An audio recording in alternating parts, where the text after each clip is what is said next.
Alright, so here we are for the third lesson. Today is going to be bunker.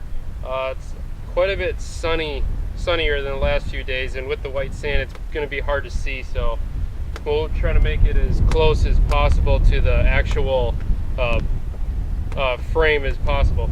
So we're going to just have Andrew hit a few shots here.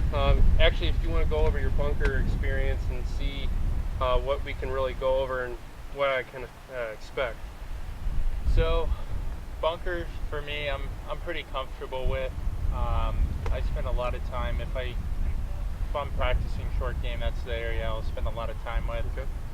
Just playing different games with it, plugging the ball into the sand, just getting really creative, even shots that I probably won't even see, just so I have something to go back to if I'm on the course in a similar situation.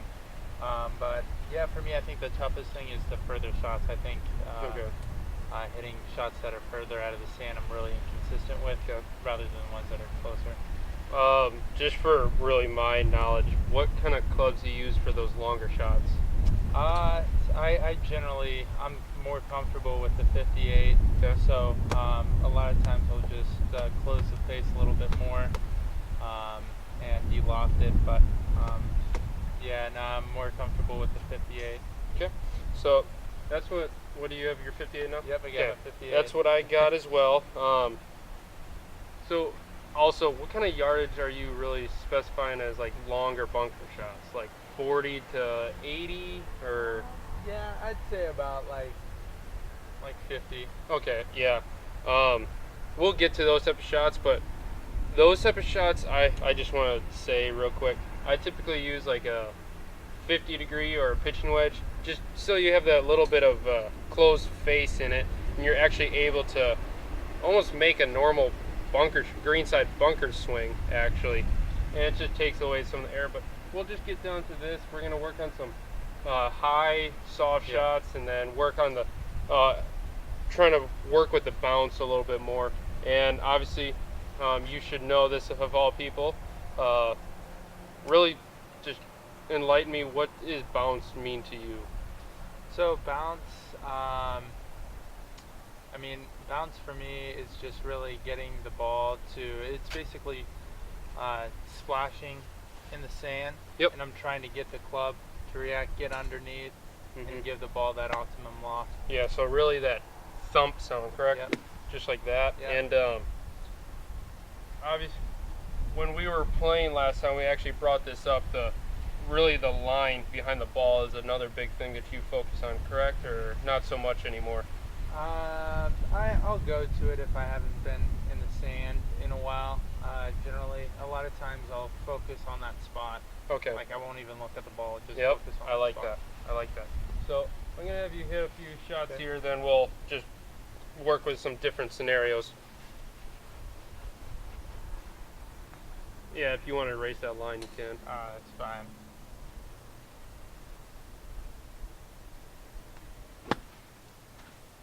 Very nice. Alright, a couple more.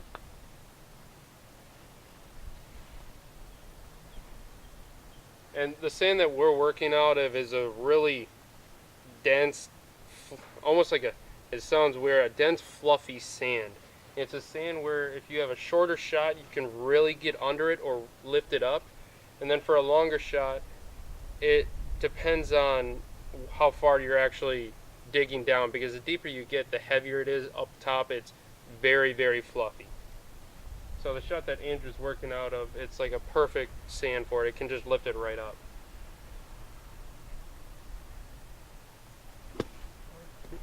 There's the going under it. It's very common to go under it on this type of sand.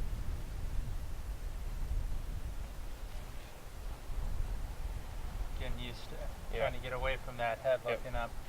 Yeah, what I want you to, so imagine in the frame right here, I'm going to be drawing a line straight back what would be a normal swing plane. Okay. For bunkers, obviously, since we're trying to get it really high and up, I'm going to draw another line. It's obviously, you wouldn't think this for a normal shot. And if I can just have your club for 1 second so we can see a little bit better on camera.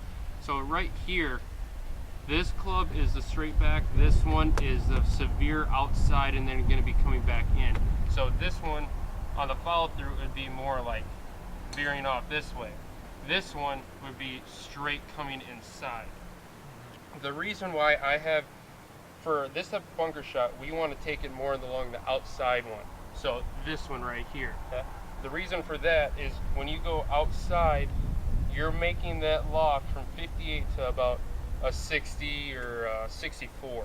And it enables the grooves, the ball to slide right across the grooves, lift straight up, and then settle very, very softly. And that's one big thing out of this sand. So if you just want to try to follow that line or anywhere in that slot's pretty going to be close.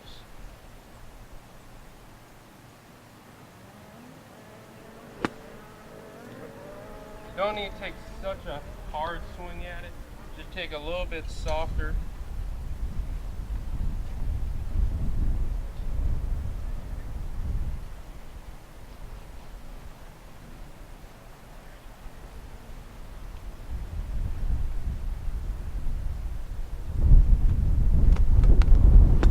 There you go. Yeah, I just want to step in your spot 1 second. So if you noticed on that swing, Andrew took a nice smoother, or a lot more smooth swing at that one. And what I mean by that is you don't need to swing so hard at it just to get it up. Yes, that can work sometimes, it'll put spin on the ball, but a lot of times if you just take a nice smooth swing along that outside spot, it'll also work as well.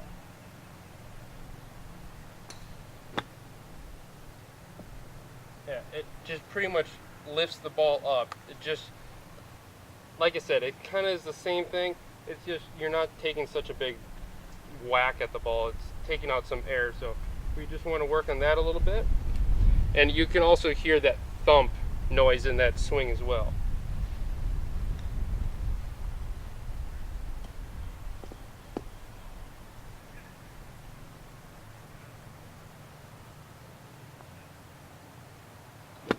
There, perfect. Okay, I think we have that one down. We're gonna go for the little bit longer shots here. So I just want to see your swing without a ball. Would be it to say a 40-yard shot. 40-yard shot? Yeah. What would my swing be? Yeah. I'd probably try and take it around this frame. Okay. What about your loft? What are you doing to that? I'll probably close my face a little bit. Close more. it up a little bit. All right. I like it.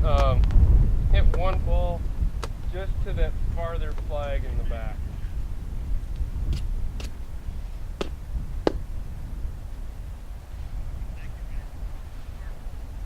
I like it. Dig in the stance, still bending down. Keep that same knee flex. Right. A little bit heavy. I just want to show you one thing.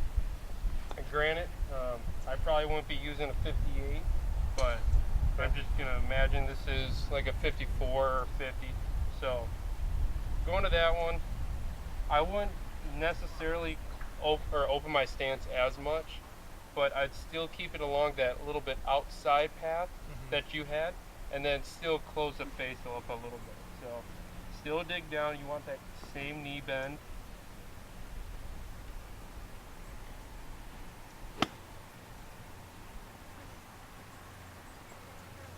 And when you catch it like that, you're not going to be taking that much sand, obviously. I mean, the more sand you take, the shorter it's going to go. Right. So with those type of shots, you're taking almost very little, if not any, and when you do, that ball's going to spin. So with that type of shot, that's why I like using a 50 or a 54, which you can take a little bit more sand since it already has that less loft. But Andrew, again, it's all about how comfortable you are. And you said you're very comfortable with the 58, and I definitely trust you. You've been practicing out here quite a bit.